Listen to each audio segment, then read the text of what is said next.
So welcome to episode 4 of season 5 of this Football Manager 2024 Build a Nation. Now, before we get into this episode, I do want to mention that from next season, season 6, there will only be 2, maybe 3 episodes a season. I'll tell you why in a second.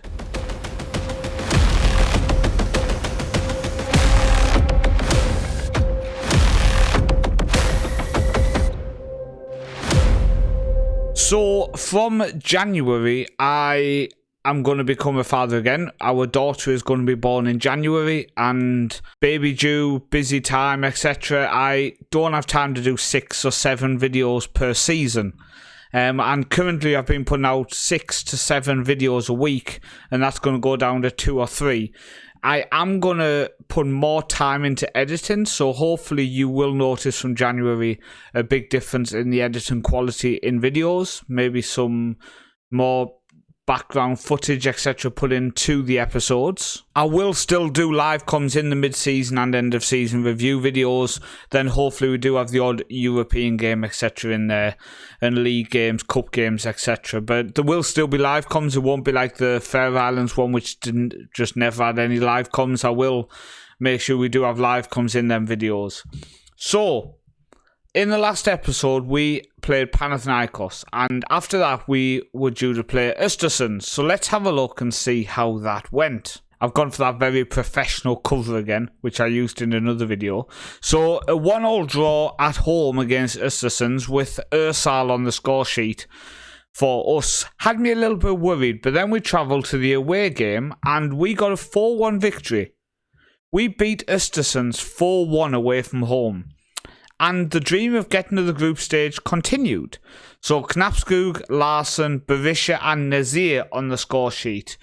But this did set up a tie against Villarreal in the 4th qualifying round. Now we've played the first leg and it finished 1-1. So I can remove the cover. Watch this magic. And that's gone. So we played Villarreal at home and got a 1-0, Volas on the score sheet. That game was played at Sandnes Stadium, Österhus Arena. So 1-0, 4,500 fans. We set a new gate receipt record of 180k, I think it was, which was very welcome. It does mean today we're travelling to Spain. A little bit tougher than travelling to Östersund away. But as you can see, we beat Panathinaikos 6-2 away. Östersund's 4-1 away, so maybe, just maybe, our away form could be what sees us do well in Europe. We can dream, we can dream. Now we did have some league games in between this, and one thing I have noticed is I'm massively trying to rest players to make sure we are fit for European games, and it's massively affected our league form. So we lost away to Sogndal 2-0, very disappointing. We then beat Stabæk at home 4-1, Moen, Krog, Nazir and Larsen on the score sheet. We then lost away at 5-1 to Bøder Glimt. We had such a heavily rotated side to travel to one of the best teams in the league. It was always going to be a struggle, but 5-1 was a bit embarrassing. We have just beat Brann 3-2, Nazir, Zitman and Krog on the score sheet. So going in this Villarreal game, we are completely fully fit, but you can see the massive rotation job we've done. So let's go through it. Lunin comes back in goal. Fanny comes in at right back. Moen is dropped for Jørgensen. Midskogen comes in for Van der Spar. Scallon is going to start because we don't have another left back. Something I have addressed. Marta comes out from defensive mid for Slaverland. Zitman will come out for Larsen. Nazir comes out for Knapskog. Volas will start. Fiskerstrand comes out for, I think we're going to go with Krog. And Ursal comes out for Berisha. So the reason I showed you that change is so you know how many people I had to rest for this game in the last match in the league game. Now I have signed a left back who will come in the winter. The initial plan is to bring him in as a backup, but he can also play on the left wing. So I'll show you him obviously in the winter signings. We won't look at him yet, but just so you know, there is deals being made. And he is Norwegian, so it does cover us in terms of not bringing in more foreign players in left back positions, because I would like to use some foreign player positions in creative places. But to be honest with you, I like the players we've got, and they are Norwegian, so yeah, you know. But there's been some transfers happened, so let's have a look, see what's gone. So first off, Carvalho's gone to Osana. Now that's nice because I want him to get more and more football, mainly because I would like to sell him and cash in on the fact that we picked him up on a free. If we can get 400k, massive. Now, I did agree to sell him for 350k to a team in Portugal, but the board came back and said, no, we want 400. Very annoying because they then said no. Berisha's gone to Scaled. We do wish him well. Disappointed he's gone because I was a big fan. So I'm disappointed he's gone. And one of our new signs has gone out on loan. We'll look at him now. So the two players who've come in, both strikers. The first one is Gerson Esquivel. He is an American striker who came to us again on deadline day. Taking part in deadline day, you end up coming across some gems offered by agents, and he was offered on a free transfer. We couldn't turn him down. He looks good. He's already scored 1 star, 1 sub appearance, 1 goal in the league. Then also we brought in Austrian, again on a free, again offered on deadline day. And yeah, played 2 games for our B team before we've sent him out on loan back to Austria. I did try to loan him out to a club in our country, but nobody wanted him, which is always a bit frustrating. But again, looks a really, really talented striker. 18 years old again. He's already scored for Bolton. So I think it's a good bit of business. Only £500 a week. I'm impressed by him. And I think them 2 strikers coming in to replace Berisha going out, I think is a great bit of business. Really, really pleased with that bit of business. But let's get into this game then. One of the biggest, if not the biggest game in the history of this club. Let me just make sure the bench is set up correctly. The only one I was considering is Mert to come back in. Van der Spar's agreed to leave us by the way. He's going to Iceland in the winter. I think I'm happy. Maybe Zipman could come in for Larson. But Larson hasn't been playing too bad. Yeah, I think we'll go with our lineup we've got selected there, which is our main team. I think maybe Zitman in time will come into that starting team, but for now he is still just a young prospect, even though he does have an important player contract.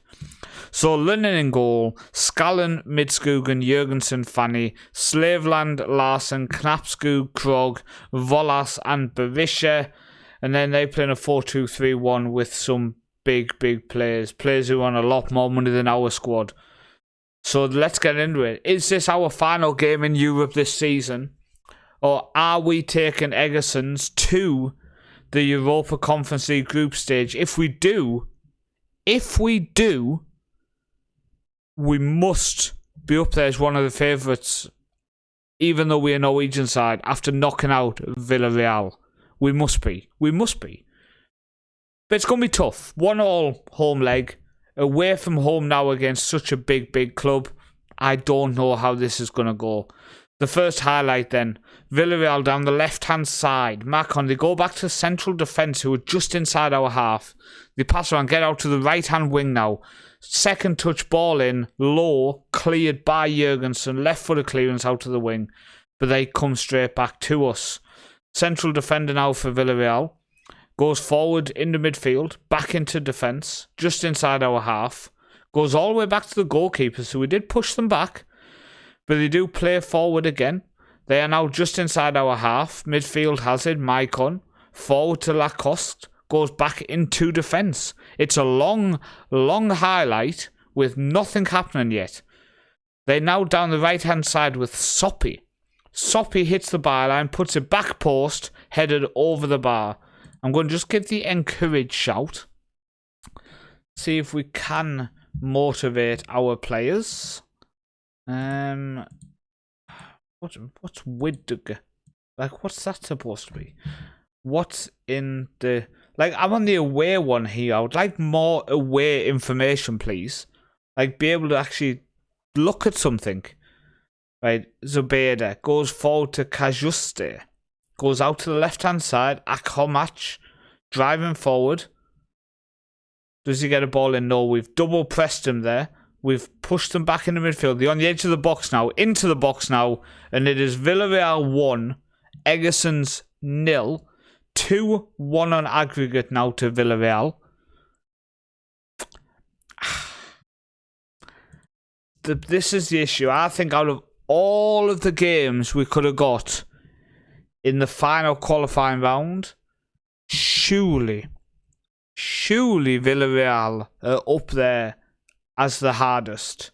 Just surely about it. Like, it's just a tough team to come up against. Right, Slaveland now goes inside to Midskogen. Oh, we've given it away. Midskogen with a poor pass. Palacios now down the right hand side for Villarreal, goes back to Soppy, forward to Palacios, just inside our box, across.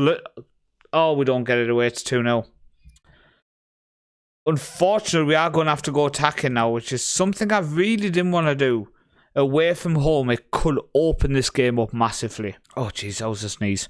One thing to point out, by the way, is I ordered some coffee, cast coffee cups. You can see I've cracked this one. I do have 4 of them, but yeah, they're like a plate, but a coffee cup. You can see the holes on top. Looks really cool on my desk having an Egerson's coffee cup, coffee coaster. I knew there was a name for it. Okay, I think we're going to take off Krog for Zittman, move Lars down to the left wing, and Zipman into centre mid. And I'm going to just say that Knapsku can also go attacking, and Slaveland can be a deep line playmaker on support. So it just pushes our whole midfield up just a little bit. I like our shape. I think our shape is nice. But let's just get ourselves forward just a little bit more. We've got nothing to lose here now. We're 2-0 down. We need a goal fairly quickly, so we've gone all out attack now. I don't think we have that ability to adjust our tactic in this game against such a big team. But we will make a couple of changes now. So Thorta will come on for Volas. Fanny is on a yellow, so we'll bring on Bjornes, our backup right back. And the only other change I'm thinking is Larsen, who's quite fitness deprived for Bergensen. But apart from that, it's just hope we get back into it. Sort of with the corner to the back post, but their keeper does just come and claim quite easily.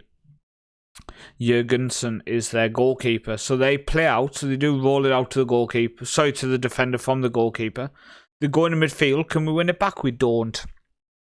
We had a chance there if we just pressed a little bit better. We have won it back. Bergensen now. Forward to Berisha, but he just doesn't get to it. We're still a very young side. I think there's a lot of potential. I think a couple of these players just need 1 or 2 more years and they would have been even better, as we do get a goal. Zittman. 18-year-old Zittman. Oh, no. Can we see there? Oh, no. We didn't even get a replay. So that goal didn't count, but we did get a goal. See, this is an issue here. Who's number 11? That's not Zipman, is it? Zipman number 11. Just check. No, Zipman's number 16. Where's number 11 gone? Number 11's not even on the pitch anymore. So why is he's circled there? Like, show me the average graph of the players on the pitch right now, please, Football Manager. Not someone who's not even on the pitch who's now just been dumped there. Like, where's the rest of my team? It's these average graphs need work. So unfortunately we are not making it to the group stage of the Europa Conference League in our first ever season. I think in terms of what was expected, okay, we are going to look at, by the way, coefficients in a second. Very disappointing, but at the same time, we met our match. So we got 85k for that. We got 643k for losing to Villarreal and 643k for participating. That's 1.2 million. Plus the 600k we got for Berisha puts us at 1.4 million in the bank. We do obviously have the money at the end of the season, which is going to come in as well. So I think projection can be ignored, being at 148k. So financially, it's been a big help. Maybe in the winter we can spend maybe a couple of 100k. I don't think we could push it much more than that. Last season's profit of 600k is like maybe we could push out a couple 100k this year and still make a decent profit, but we need to improve. And to be honest with you, we need to get our stadium improved, ready for European football. I think, to be honest, what we need is a 2 or 3 million sale at this point, which would fund a stadium expansion. But we don't have the players for that, and our players don't have the value for that. Our highest value player is Jurgensen, who signed a new deal. He doesn't have a contract extension on it at the minute. I thought I'd agreed a new deal for him. Okay, that's something I'm going to fix, because he only has 2.5 years left. But he's valued at 2.7 million, Jurgensen, but I'm just not selling Jurgensen ever. As far as I'm concerned, he's in our squad until retirement, unless he demands to leave. But I think if we got information, favourite personnel is me, and favourite club, I thought he had a favourite club. You can see there, by the way, eligibility is Egerson, club trainer. Place of birth is Egerson. I thought he had a favourite club of Egerson, but nothing is in there. But either way, I really don't want to let players like that leave. And he is the highest value player. After that, it's Larson, but again, I'd like to hold on to him. Scallon, maybe, if I can get 600-700k for Scallon, then I would probably say, okay, let's reinvest all of that back into the squad. But we'll see. We'll see. So we're out of Europe. We have 10 games left of the season. So I'm going to play through the rest of the season, and the next video will be the end of season review. So I want to thank you for watching. I do appreciate it. I didn't check out the coefficients and stuff. We'll do it in the next video, because we'll make a big deal about checking through and seeing exactly where we are. Because by that point as well, I think all the clubs will be out of Europe for the season, so it does probably make more sense. So thank you for watching. I've been Paul, also known as the Northman. There is our new baby's bed, so I'm going to go and get that all sorted, get everything prepared not long to go now, and I'll see you next time.